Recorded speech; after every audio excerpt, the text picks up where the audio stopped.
Commander Velthor, of the Nexari Imperial Fleet, sat rigidly in the sterile interrogation chamber aboard Station Omeganine. The massive alien's scaled hands trembled slightly as he faced the Interstellar War Crimes Tribunal. His reptilian features bore the scars of countless battles. But his four amber eyes held something far worse than physical wounds. They held the haunted look of a predator who had learned he was prey. The chamber itself was deliberately intimidating. White walls stretched up to a domed ceiling, while holographic displays showed the faces of judges from 12 different species. But none of this fazed Velthor. What made his breathing shallow and his heart's race was the simple human emblem displayed on the wall behind the judges, a blue planet with a single moon, surrounded by stars. Judge Kane, a towering crystalline being from the Vorthon Confederacy, leaned forward. His voice resonated through the chamber like grinding stone. "State your name and rank for the record." Velthor's throat clicked as he swallowed. Even now, months after the ceasefire, speaking about the humans made his body react with primal fear. Commander Velthor, 3rd Assault Division, Nexari Imperial Fleet. Service number 77 for Alpha Nexus. His voice came out hollow, mechanical. "I commanded the initial invasion force against the human colony world of Kepler 44-B. The assembled judges exchanged meaningful glances. Whispers in a dozen alien languages filled the chamber. This was the moment they had been waiting for. Commander Velthor was no ordinary prisoner of war. His reputation preceded him like a dark storm cloud, a decorated veteran of dozens of planetary conquests. The architect of the infamous Zephorian massacre, the beast who had crushed the Tau Ceti rebellion with surgical precision. Now he sat before them, reduced to a trembling shell of his former self. The mighty Nexari warrior who had once struck fear into the hearts of entire star systems was broken. And everyone in the chamber knew exactly what had broken him. Judge Kane's crystalline features shifted. "Commander Velthor, you are the first high-ranking Nexari officer to agree to testify about the infamous human campaign, a war that lasted 3 years and ended in your empire's first major defeat in over 2 centuries. Why have you chosen to speak now?" Velthor's 4 eyes darted around the chamber, as if searching for escape routes. Old habits died hard, even in a war criminal. "Someone needs to warn the galaxy," he whispered. "Someone needs to tell the truth about what humanity really is." The chamber fell silent. Even the translators seemed to pause, processing the weight of his words. "Tell us about your first encounter with human forces," Judge Kane prompted, his voice softer now, almost clinical. Velthor's 4 eyes closed momentarily. When they reopened, they held the distant look of someone reliving a nightmare. "You have to understand the context first. Before Kepler 44-B, my forces had conquered 17 worlds. 17 different species, each with their own military traditions, their own fighting styles, their own ways of resisting occupation." He paused, his scaled fingers drumming against the metal table. "The Zephyrians fought with honor codes and ritual combat. The Tau Cetians used guerrilla tactics and sabotage. The Rigelians relied on superior technology and orbital bombardments. Every species had their patterns, their predictable responses to invasion." His voice grew stronger as he fell into the familiar rhythm of military briefing. "We had protocols for everything. Psychological profiles for each species. Tactical manuals. Contingency plans. The Nexari Empire had been perfecting the art of conquest for over 400 years. Judge Kane nodded. "And humans were expected to follow these same patterns?" "Exactly." Velthor's voice cracked slightly. "We expected another standard pacification. Operation. Humans were a relatively young species, barely 3 centuries into space travel. They had only established a few dozen colonies beyond their home system. Their military was small, under-equipped, scattered across vast distances." He leaned forward, his massive frame casting shadows across the table. "The intelligence reports painted them as typical carbon-based bipeds, emotionally driven, prone to panic under pressure, limited lifespan, creating short-term thinking patterns.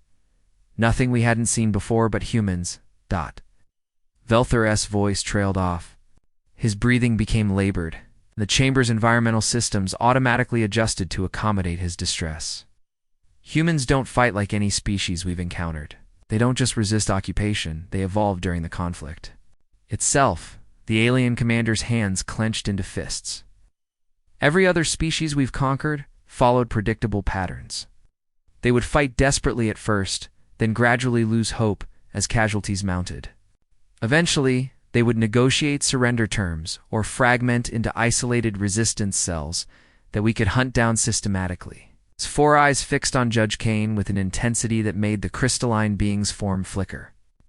Humans did the opposite.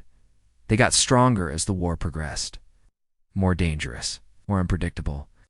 It was like fighting an opponent who was learning from every punch you threw, adapting to every strategy you employed, becoming a better fighter with each round. The chamber remained silent, hanging on every word. "That's why I'm here, Velthor," concluded, his voice dropping to barely above a whisper. "Because the galaxy needs to know what we're dealing with, before someone else makes the same mistake we did." The initial assault went according to plan, Velthor continued, his voice growing distant as his four eyes seemed to focus on something far beyond the tribunal chamber. "We deployed 3 full battle groups from our assault carriers approximately. 50,000 of our finest troops, elite shock troopers, orbital bombardment specialists, atmospheric fighters, the works. The human colonial defense force numbered barely 8,000, and that included civilians with hunting rifles." He shifted uncomfortably in his restraints, the metal creaking under his massive frame. "Our war computers calculated a 97.3% probability of complete victory within 48 hours. Remaining 2.7% was margin for error, weather delays, equipment malfunctions, minor logistical issues. Nobody programmed the computers to account for what humans actually did." Judge Kane gestured for him to continue, his crystalline features reflecting the chamber's harsh lights like a prism. "The drop began at 0600 local time," Velthor said, falling into the mechanical rhythm of a military briefing. "Phase 1. Orbital bombardment of strategic targets. We hit their planetary defense grid, communication satellites, major power stations. Standard procedure. Their orbital defenses were pathetic, a few outdated, missile platforms that our point defense systems swatted away like insects." His voice grew more animated as he described the technical details. "Phase 2. Atmospheric insertion. 5 simultaneous drops across the main continent. Landing sites Alpha through Echo, each targeting key infrastructure nodes. Our atmospheric assault craft performed flawlessly. No surface-to-air resistance worth mentioning.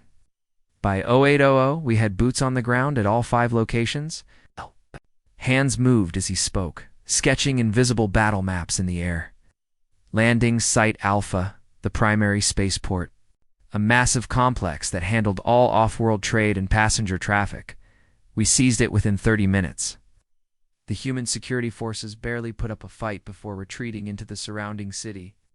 Landing Site Bravo, the planetary capital. New Sol. Population roughly 2 million. Our forces punched through their defensive perimeter like it was made of paper. By noon, we had control of the government district, the financial center, and the main industrial zones." Voice carried a note of professional pride despite everything. "Landing Site Charlie, the secondary spaceport and military academy. This is where we expected the stiffest resistance. The academy cadets fought bravely, I'll give them that. Young humans, barely out of their teens, throwing themselves at our battle mechs with nothing but personal weapons and training grenades. Futile, but admirable in its own way." Judge Kane interrupted. "You said the plan was proceeding normally. When did this change?" Velthor's expression darkened. "Hour 18. That's when our intelligence officers started reporting anomalies. Human civilians weren't behaving according to the psychological profiles. Instead of fleeing in panic or cowering in their homes, they were ... organizing." He paused, his breathing becoming more labored. "We had protocols for civilian resistance, riots, looting, isolated acts of sabotage. What we found instead was systematic coordination across vast distances. Somehow, humans in different cities, cut off from all electronic communication, were working together like parts of a single organism. Our signals intelligence teams were baffled, Velthar continued. No radio transmissions, no data packets, no quantum entanglement communications. Yet human resistance cells separated by hundreds of kilometers were executing synchronized operations. With impossible precision. His 4 eyes closed as he remembered. We later learned they were using their children as message runners. Human juveniles moving through maintenance tunnels, storm drains, abandoned subway systems, spaces our troops couldn't access due to our size and armor requirements. These children, some no older than 10 Earth years, were carrying coded messages. Across entire cities, the alien commander's voice grew incredulous. But it wasn't just message running. These human children were conducting reconnaissance, identifying our patrol patterns, marking our supply routes. They had turned their entire younger generation into an intelligence network. Judge Kane leaned forward. Surely your forces adapted. To counter this, we tried, Velthor replied grimly. We sent in smaller reconnaissance units, deployed micro-drones, even attempted to use captured humans as guides. But every countermeasure we implemented, the humans had an answer for within hours. It was like fighting an opponent who could read our tactical manuals as we wrote them. His account turned darker, his voice dropping to almost a whisper. The 4th day, we encountered our first major human counterattack. Intelligence had detected a concentration of resistance fighters gathering in the industrial district of New Seoul, maybe 200 humans armed with whatever weapons they could scavenge. Velthor's hands clenched into fists. Standard protocol called for orbital bombardment. Level the entire district. Eliminate the threat. Move on. But command wanted prisoners for interrogation. So we deployed a full company. 400 elite troops with heavy armor support to surround and capture the human force. The engagement was supposed to last minutes, he continued, his voice growing strained. Our troops moved in with overwhelming firepower advantage, battle mechs, plasma artillery, aerial support. The humans had improvised barricades made from civilian vehicles and construction materials.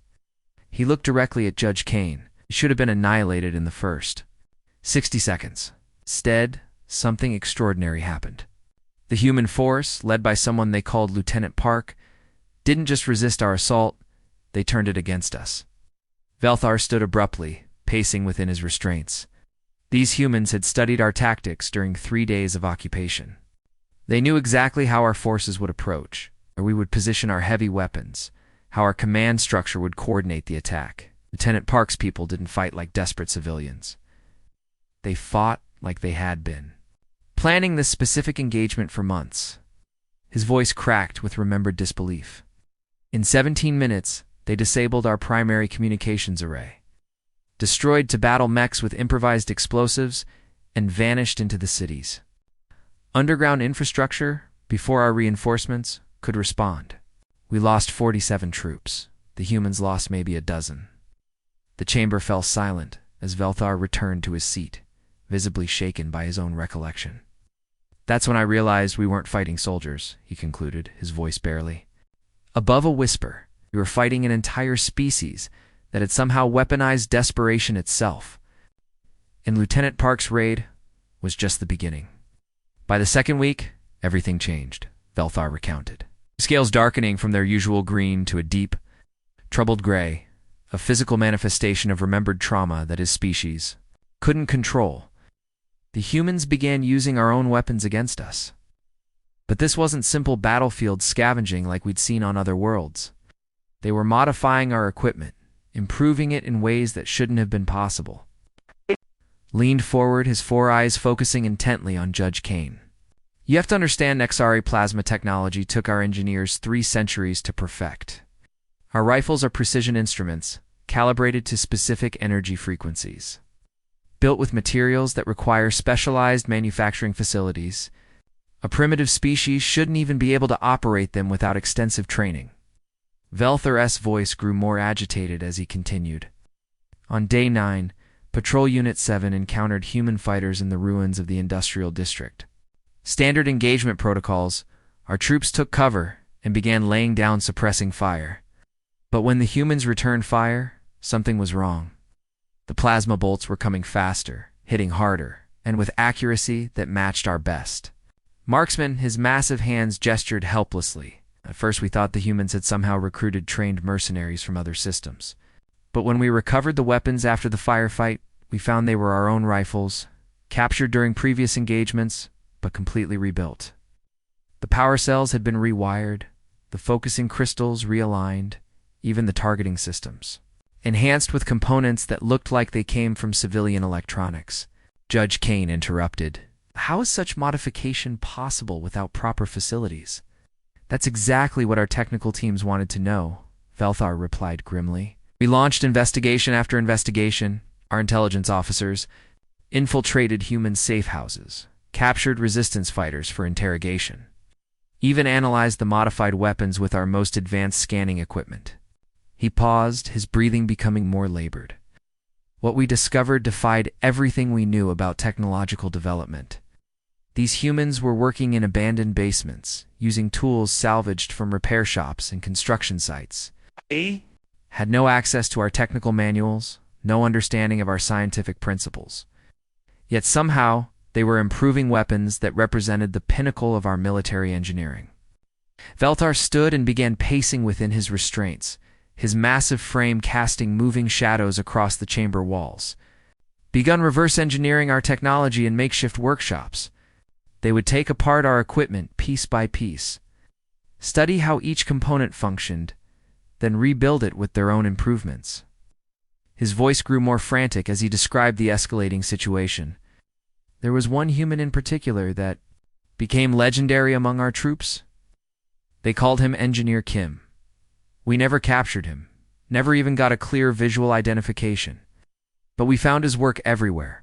Modified shield generators that could deflect our heaviest plasma cannons. Explosive devices built from our own power cells that were more destructive than our military ordnance. The alien commander's eyes darted around the chamber as if expecting an attack. Engineer Kim's modifications started appearing across multiple cities simultaneously. Somehow this one human was either working at superhuman speed or had established a network of technicians who could replicate his innovations perfectly. Our intelligence teams tracked him for weeks, but every lead ended in dead ends and false identities. Judge Kane leaned back in his crystalline chair. What made this engineer, Kim, so dangerous?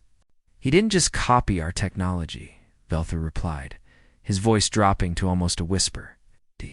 He understood it better than we did. Our shield generators were designed for specific threat parameters: plasma weapons, kinetic projectiles, energy beams. Kim's modifications could adapt in real time to different attack types. He turned our technological advantage into a liability. Velthar returned to his seat, visibly exhausted by the retelling. But the worst part wasn't their technical adaptation. That was just the beginning. What truly broke our forces was their tactical evolution. Every time we developed a new strategy, studied their response patterns, adapted our approach, they would counter it within days. His 4 eyes closed as he remembered. We would analyze a successful human ambush, identify their weaknesses, develop countermeasures, and deploy them in the next engagement. But the humans would have already moved on to completely different tactics. It was like fighting an opponent. Who could predict our adaptations before we made them? The tribunal chamber fell silent, except for the hum of environmental systems. Velthor's testimony was having a visible effect on the assembled judges, many of whom represented species that had never faced human opposition. Our military academies teach that adaptation takes time, Velthar continued. Armies need weeks or months to integrate new tactics, retrain personnel, adjust supply chains. Humans did it overnight. We would encounter a new defensive strategy on Monday, and by Wednesday, they had already moved on to something completely different. He looked directly at the judges, his expression haunted. They learned from every engagement, every defeat, every casualty, but more than that, they learned faster than we could adapt to their learning. It was exponential evolution, accelerated by desperation and driven by something we had never encountered in over 4 centuries of conquest. Velthar's voice cracked as he delivered his final observation. We started calling them the Shapers, among our troops because they reshaped themselves to match whatever we threw at them. New weapons, new tactics, new technologies. By the third week, we weren't fighting the same species we had invaded. We were fighting something that had evolved, specifically to kill Nexari forces. His four eyes opened, fixed on Judge Kane with desperate intensity, and the most terrifying part, they were still evolving. Month 2 was when I understood the true horror of fighting humans, Velthar whispered, his voice barely audible in the sterile chamber. His massive frame seemed to shrink as he spoke, as if the memories themselves were physically weighing him down. They stopped defending and started hunting. The alien commander's four eyes darted nervously around the room, a behavior that hadn't gone unnoticed by the tribunal. Judge Kane made a note on his crystalline tablet. This was the behavior of prey, not predator. The shift happened almost overnight, Velthar continued, his scales now a sickly pale color. For weeks, we had been fighting desperate defensive actions. Humans hiding in ruins, launching hit-and-run attacks, then disappearing into their underground networks. Standard insurgency tactics. Predictable, manageable. He paused, his breathing becoming shallow. Then the reinforcements arrived from Earth and the outer colonies. Not just soldiers, engineers, scientists, intelligence specialists, even civilian volunteers. The human fleet that broke through our orbital blockade wasn't massive, maybe 30 ships compared to our battle group of over 200. But those 30 ships changed everything. Velthar's voice grew stronger as he fell into the rhythm of military analysis. The human reinforcements didn't just boost their numbers from 8,000 to maybe 15,000 total. They brought something far more dangerous: organization. Professional military structure. Most terrifying of all, they brought hunters. Judge Kane leaned forward. Define hunters in this context. Special operations units, Velthar replied, his voice cracking slightly. Humans trained specifically for deep reconnaissance, target elimination, and psychological warfare. But these weren't like any special forces we had encountered on other worlds. These humans studied us like scientists studying laboratory specimens. The alien commander stood abruptly and began pacing within his restraints. The attacks became systematic, calculated. Every engagement was designed not just to inflict casualties, but to gather intelligence, capture equipment, and break our morale. They would hit supply convoys not to destroy them, but to steal specific components. They would ambush patrol units not to kill everyone, but to capture key personnel for interrogation. His pacing became more agitated. There was one human unit that became legendary among our forces, led by someone they called Captain Lee. We never got his full name, never captured a clear image of him. But his signature was unmistakable. Precision strikes against our command structure that left no survivors except the ones he wanted to take alive. Velthar stopped pacing and gripped the back of his chair with enough force to leave claw marks in the metal. Captain Lee's team didn't just kill our officers, they captured them. Alive. Our people would disappear during routine patrols only, to turn up days later as prisoner exchanges, but they were changed. Broken, they had been interrogated by humans who understood psychological pressure better than our own intelligence services. The chamber's environmental systems adjusted automatically as Velthar's stress levels spiked. But nothing could calm the terror in his voice. The captured officers told us things that shouldn't have been possible. The humans knew our protocols, our communication codes, our tactical doctrines. Information that was classified at the highest levels of command. Captain Lee's people were extracting intelligence with methods our own interrogators couldn't match. Judge Kane interrupted. How were they obtaining this information? That's what made it so terrifying, Velthar replied. They weren't torturing our people in the traditional sense. They were using psychological techniques, exploiting emotional vulnerabilities we didn't even know we had. Our captured officers described interrogation sessions that felt more like therapy than interrogation. The humans would show them images of their families back home, discuss their personal fears and hopes, then gradually extract information through what seemed like casual conversation. Velthar's breathing became rapid and shallow. But the worst part came next. The humans began using this intelligence to impersonate our communications. We started finding messages in perfect Nexori script at our outposts. It's not just basic communications. Complex technical documents, personal letters, even poetry in our classical style. His four eyes widened with remembered horror. The messages contained details about our families back home that only high-level intelligence networks could have obtained. Names of our offspring, descriptions of our family compounds, even knowledge of personal traditions and private ceremonies. They were demonstrating that they could reach into the heart of the Nexar Empire itself. The alien commander moved to the chamber's small window, staring out at the stars beyond. The psychological impact was devastating. My soldiers began receiving what appeared to be personal messages from loved ones, but containing subtle threats and promises of safety if they surrendered. Communications that passed through our own secure channels, authenticated with proper codes, but carrying messages that chilled our warriors to their core. Judge Kane's crystalline features reflected the chamber's lights as he processed this information. "You're describing sophisticated intelligence operations." "Beyond sophisticated," Velthar replied, without turning from the window. "They were inside our heads, inside our command structure, inside our most secure communications networks." Lee's teams had somehow infiltrated systems that should have been impossible for no Nexari to access. His voice dropped too barely above a whisper.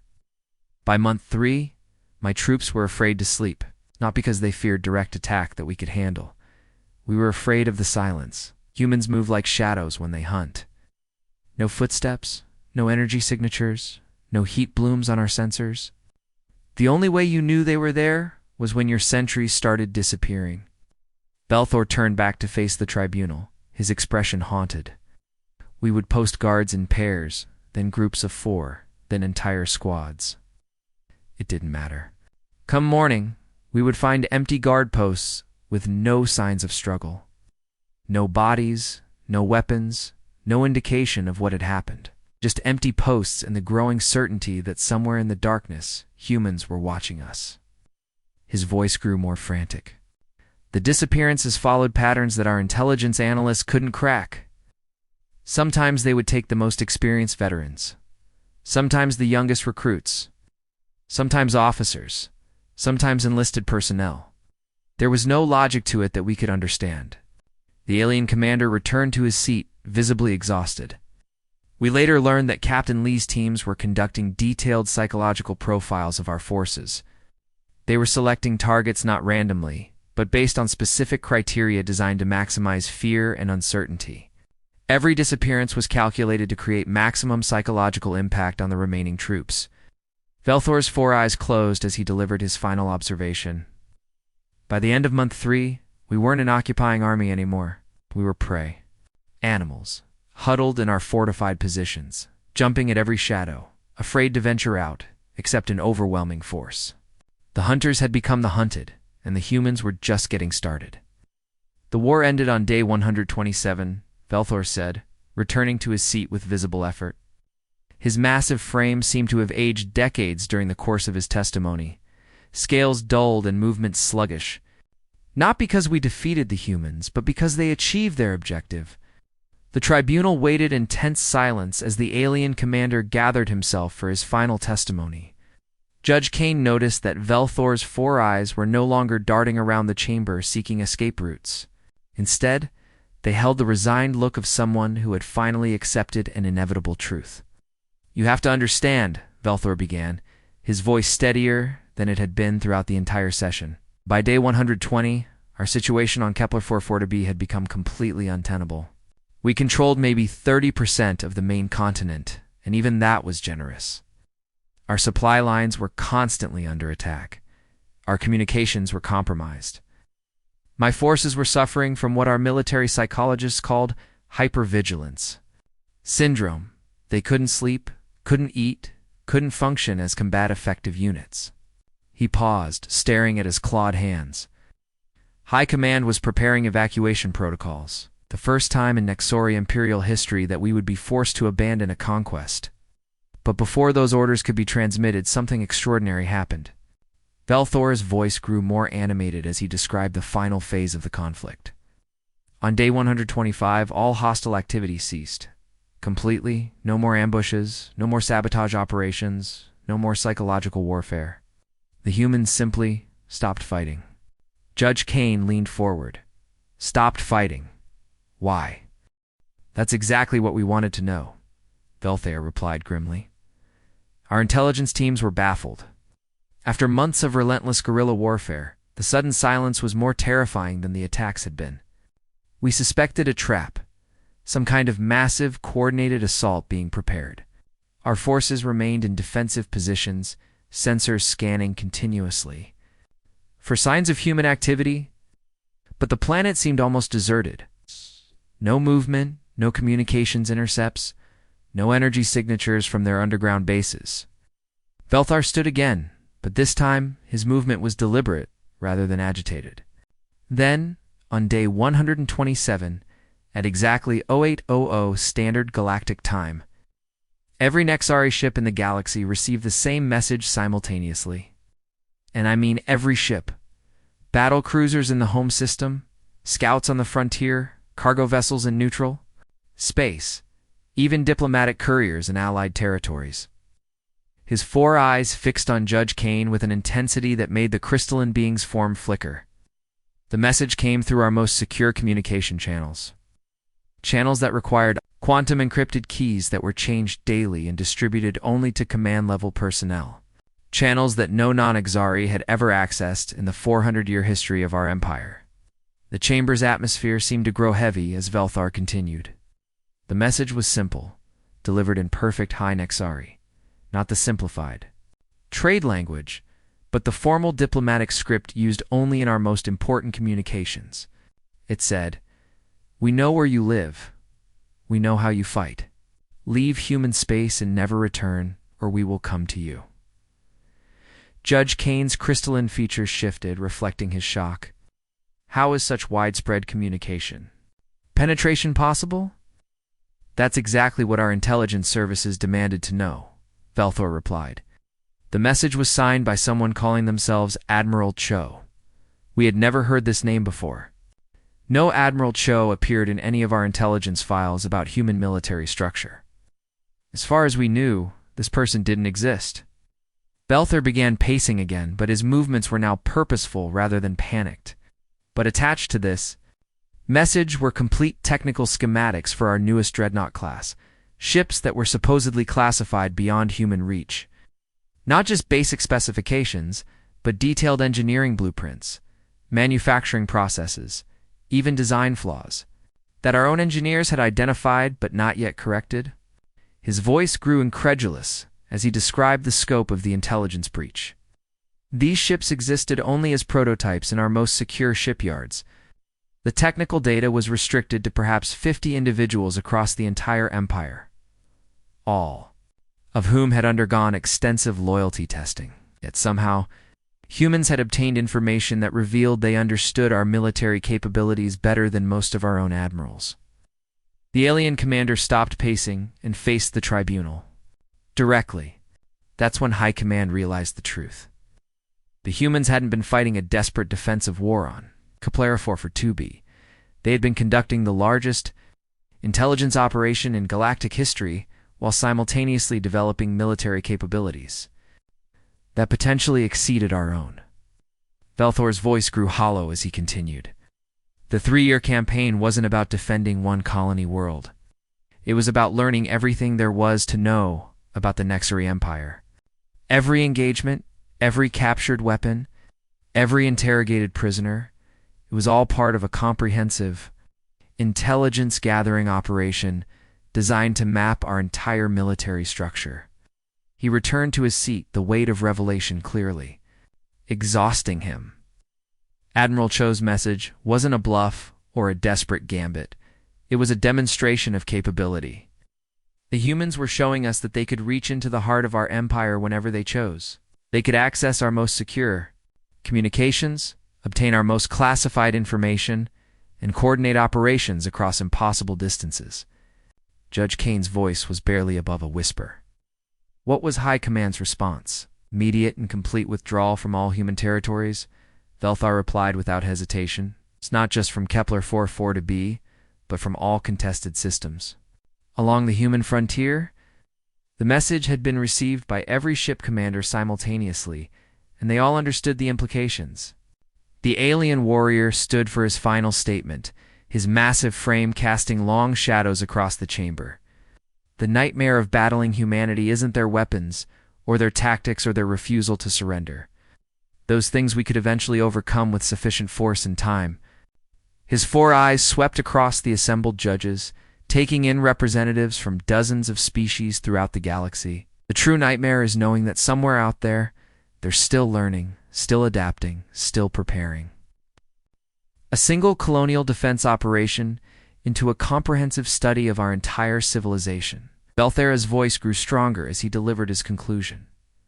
And the most terrifying part? We still don't know who Admiral Cho really is, or how extensive their intelligence networks have become. For all we know, they're listening to this tribunal right now, adding our testimonies to their files on galactic military capabilities.